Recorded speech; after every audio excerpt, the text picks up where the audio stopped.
I've been expecting you. You look weary, traveller. Come, sit by the fire. Let the warmth settle into your bones and listen. This cabin, it has stories to tell. Some say they're nothing but tales, fabrications of the mind. Others, well, they think differently. Come now, sit and get warm. I'll get you a cup of tea and we can share some of those stories.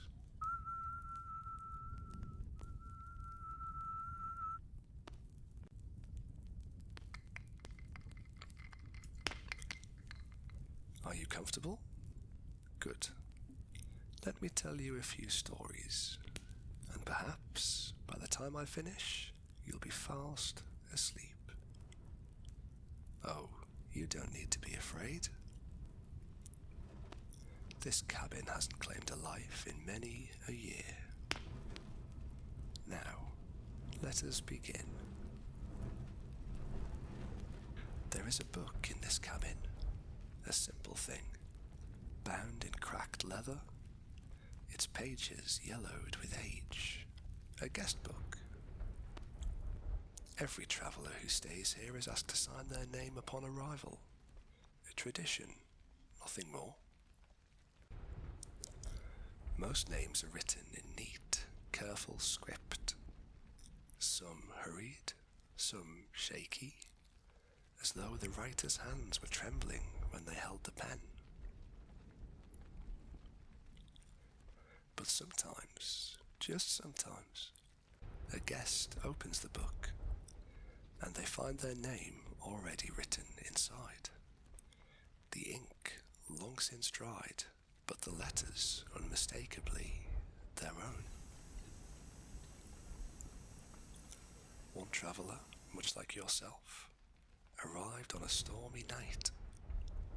They had been on the road for far too long, their bones aching from the cold, their breath visible in the air as they stepped inside. They set their bags down, eager for warmth, and were greeted by the sight of that old book just there, sitting on the wooden table. Its pages fluttering gently as though an unseen hand had just turned them. Curious, they reached for it, much like you are right now, running their fingers over the embossed lettering on the cover. It felt warm, as though someone had just touched it moments before. They opened it, their eyes scanning the list of names. Some had dates beside them, others did not. Some names had been crossed out so violently that the ink had torn the paper. They laughed, amused by the old-fashioned ritual. A guest book, how quaint, they murmured, running a finger down the columns of the names. And then, suddenly, their laughter stopped. There, in faded script, was their own name. The date, exactly 1 year prior. Their smile faltered. A trick, surely. A coincidence, nothing more. Perhaps someone else with the same name had once stayed here. But as they traced the letters with their fingertips, a cold unease settled in their chest. Because the handwriting, the shape of the letters, the way the T curled at the end of their name, it was theirs.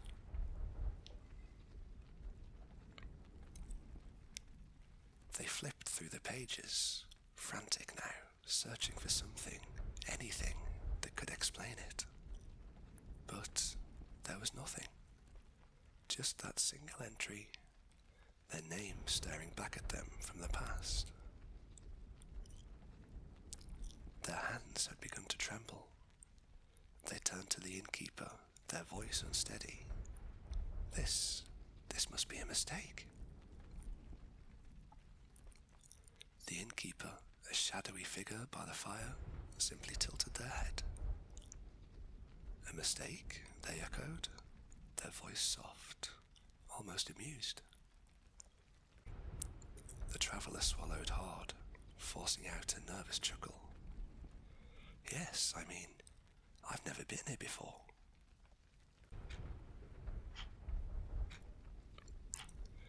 The innkeeper did not reply. Instead, they simply nodded toward the book. Look again. The traveller hesitated, but their fingers moved of their own accord, flipping back to the page. And that was when they saw it. The ink.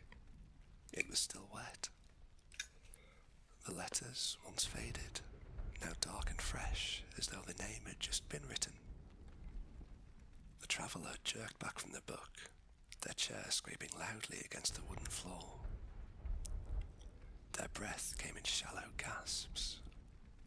The walls of the cabin seemed closer now, the far dimmer, the shadows deeper. The innkeeper simply watched, and then they smiled. The traveller wanted to leave, to run, but something kept them rooted to the spot. Their gaze fixed on the book as the pages flipped themselves forward, one after another, until it stopped. Until it landed on a blank page. And then the pen, lying beside it, lifted off the table. They could not breathe, could not move. Their pulse pounded in their ears as, before their very eyes, the pen began to write, letter by letter, their name again. The date? 1 year from today. The innkeeper let out a soft chuckle, the sound barely more than a breath. Welcome back, they said. The traveller's pulse thundered, their eyes darted to the door, their legs finally breaking free of whatever unseen force had held them in place. They ran from the book, from the fire, from the smiling innkeeper who never moved from their spot. And then the night swallowed them whole. And in the cabin, the ink on the page slowly dried.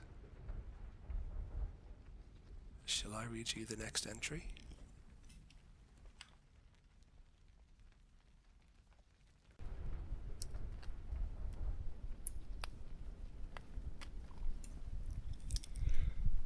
In the farthest corner of this cabin, there is a candle, a small, unassuming thing.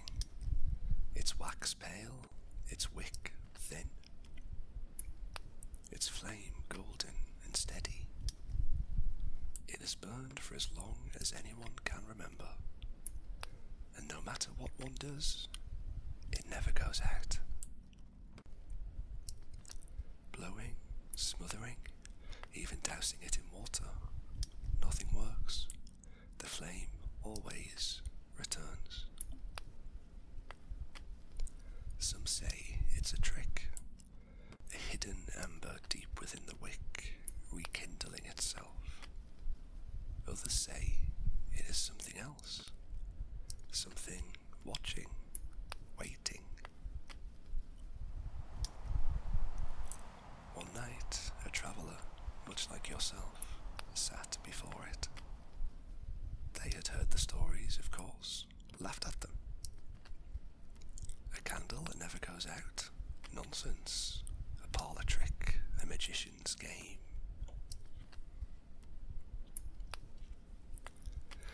And yet, something about it unsettled them. It was too still, too unwavering. The flame did not dance like a normal fire. It did not flicker with the shifting air. It stood, watching,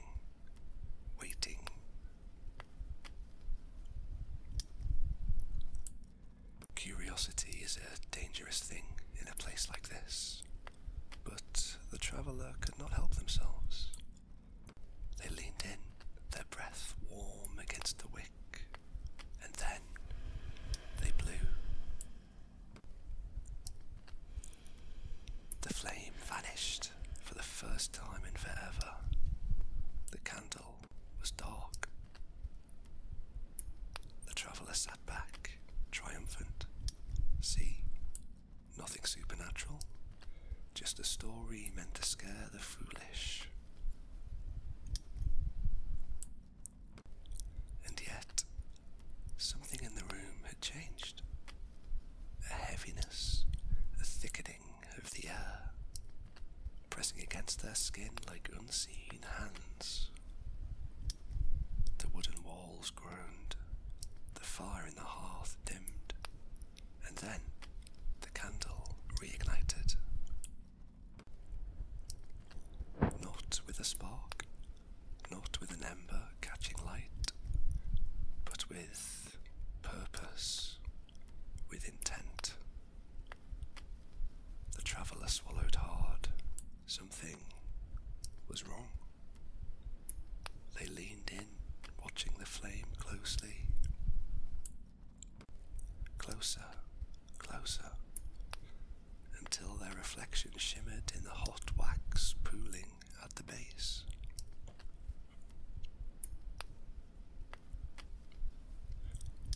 And then the flame moved. It bent, stretched, twisted, and it formed the shape of an ungodly mouth. And then it spoke. The voice was soft, like the sigh of wind through old trees, but the words were clear, unmistakable. "Do you wish to hear the truth?" the candle asked. The traveller did not answer. They could not.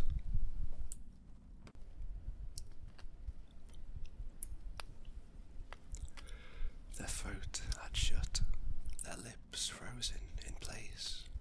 A deep primal instinct screamed at them. Do not respond. Do not engage. Do not listen. But the candle, it did not need permission. It began to whisper. Secrets, things no person should ever know. Things that were not meant for human ears. The traveller wanted to cover their ears, to run, but their body no longer belonged to them. They sat there, rigid, as the flame's whispers slithered through the cracks in their mind,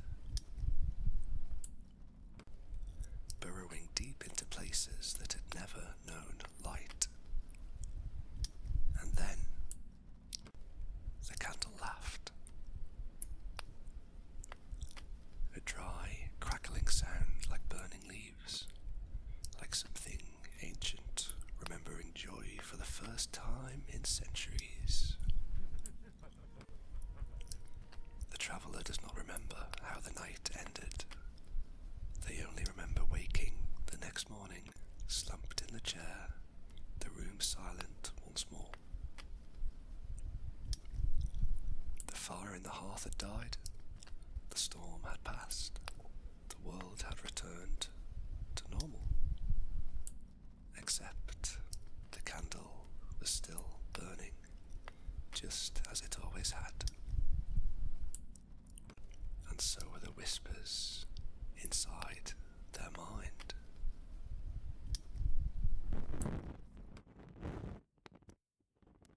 Shall I light another? This cabin has a keeper, a kind soul, polite and gentle. They prepare tea, tend to the fire, ensure all guests are comfortable. They are always there, always watching.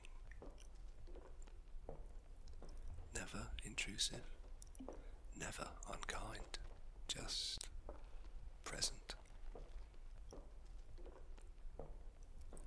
But there is one thing strange about them. They never speak. Not a word, not a sound, and yet you can always hear them. You'll ask for more tea, and your cup will be filled. You'll mention how cold it is, and suddenly the fire will roar to life. But the innkeeper, their lips never move, their expression never changes. It's as if they aren't truly there. Not entirely, anyway.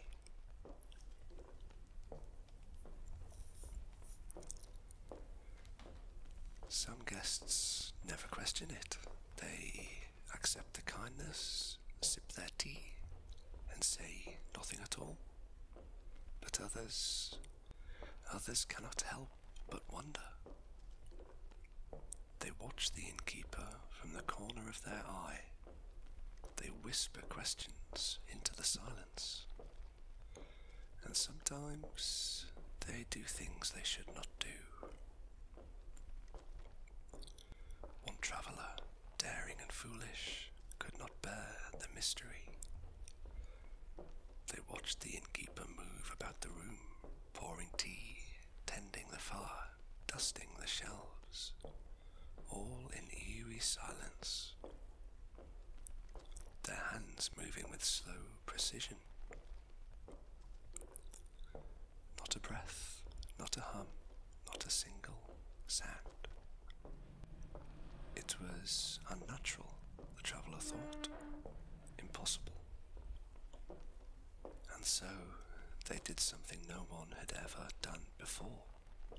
They reached out and placed a hand upon the innkeeper's shoulder, just to see, just to know. And their fingers passed through nothingness, as if through smoke. The traveller froze. They wanted to pull away, to pretend it never happened. But before they could move, before they could even blink, the innkeeper moved. For the first time in years, in centuries, their body did not turn in a normal way. It was slow, too deliberate, as though the weight of time itself was dragging them toward the traveller. And then the innkeeper looked at them dead in the eyes.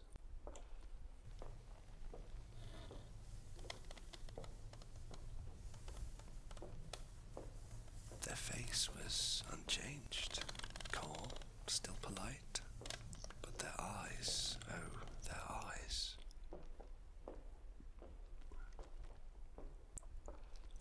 They were not human, they were not right, they were deep, endless, like staring into the abyss.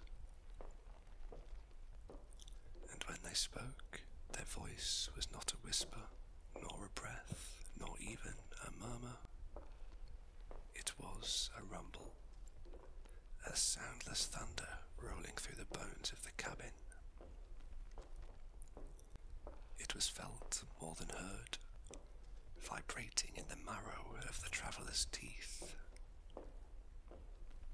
The voice said, "You should not have done that."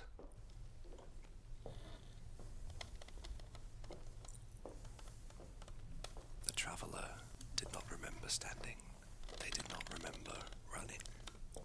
But they remembered the sound, the weight of it, sinking into their chest, settling into their ribs. A sound they would hear for the rest of their life, in the dead of night, when all was quiet and they were finally alone. The sound of something watching, waiting, and listening.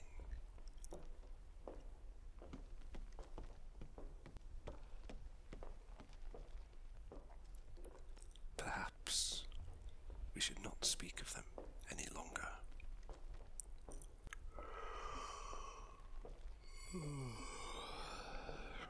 Oh, traveller, these stories make me sleepy.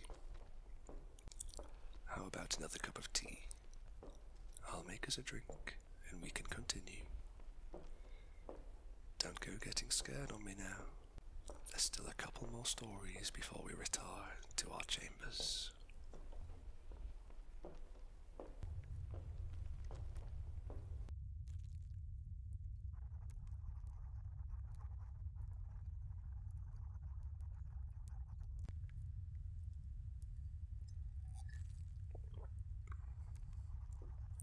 Ah, right.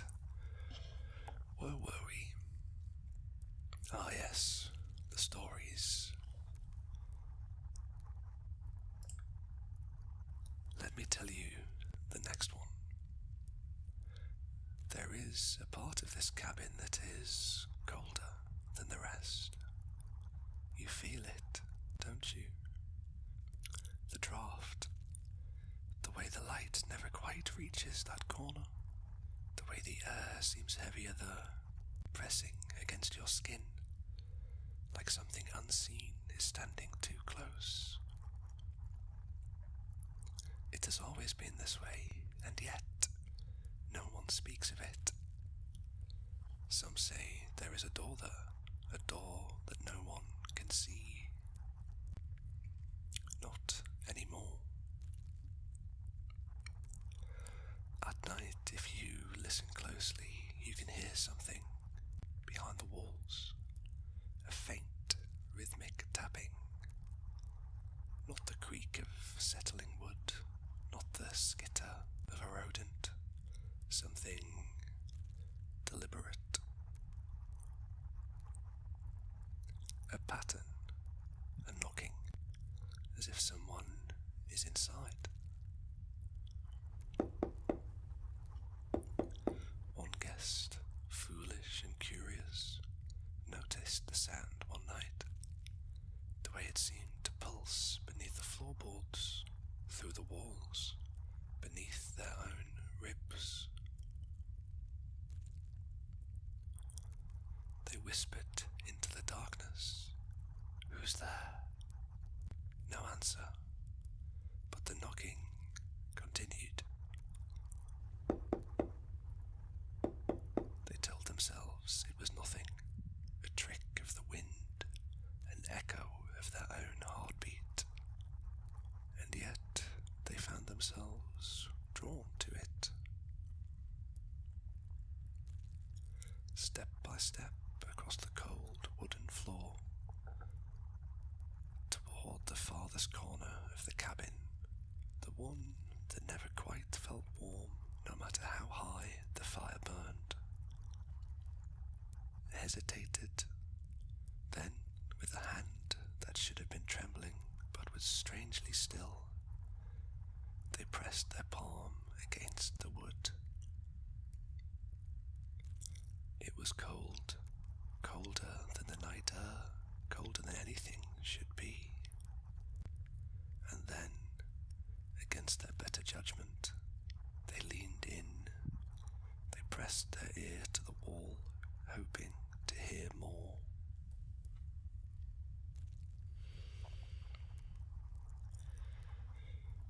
And they did. Oh, they did. There was something there, something waiting, listening, breathing. And then, in a voice that was too close to be behind the wall, too sweet to be safe, it whispered, "Let me out." The guest did not move, did not blink, did not breathe. They stood there, their ears still pressed to the wood, feeling the ice of it seep into their bones. And then the voice whispered again, "You can hear me, can't you?" The guest ran back to the fire, to the warmth, to anywhere but there. They did not sleep that night. They did not move from their place by the hearth. And when the morning sun bled through the window, the knocking had stopped. But the wall had changed. The wood grain, the knots, the cracks, all wrong. Twisted, shifted, like something beneath had pushed, like something beneath had tried. But there was no door, not anymore. Are you still listening?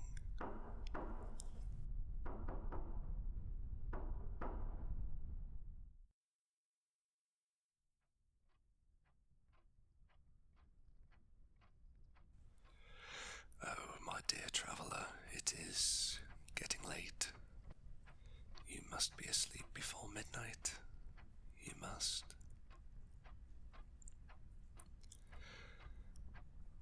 No matter how heavy your eyes feel, no matter how the warmth of the fire lulls you deeper into rest, you must be asleep before the clock strikes 12.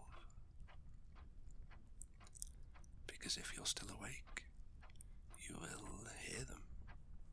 The others, the ones who never left this cabin. At first, it will be soft. A sigh, a rustling beneath the floorboards. A sound that could be mistaken for the settling of wood. The groan of an old house shifting in its sleep. But it isn't.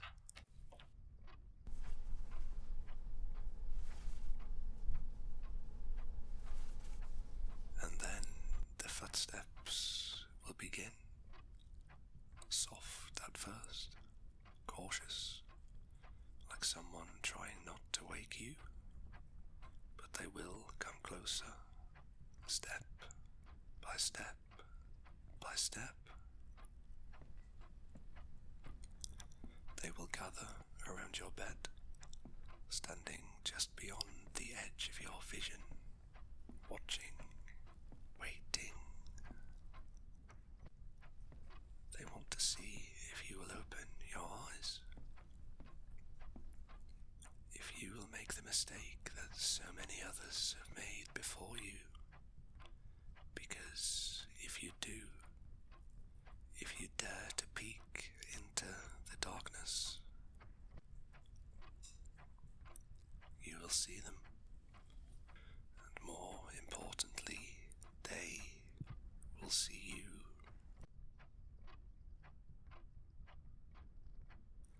They do not like to be seen. They do not like to be known. And those who see them never close their eyes again. Not truly, not fully, because when they sleep, they see only them. The watchers, the ones who wait for the moment your guard is down. When the line between sleep and waking is at its thinnest. You do not want to see them. So, close your eyes now. Do not listen to the wind. Do not listen to the whispers. Listen only to the fire, the warmth, my voice. Sleep before it's too late.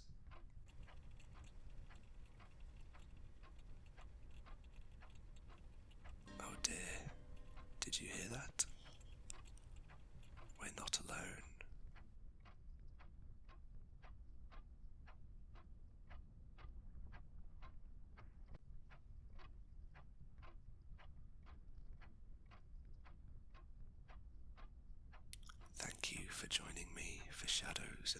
us this evening.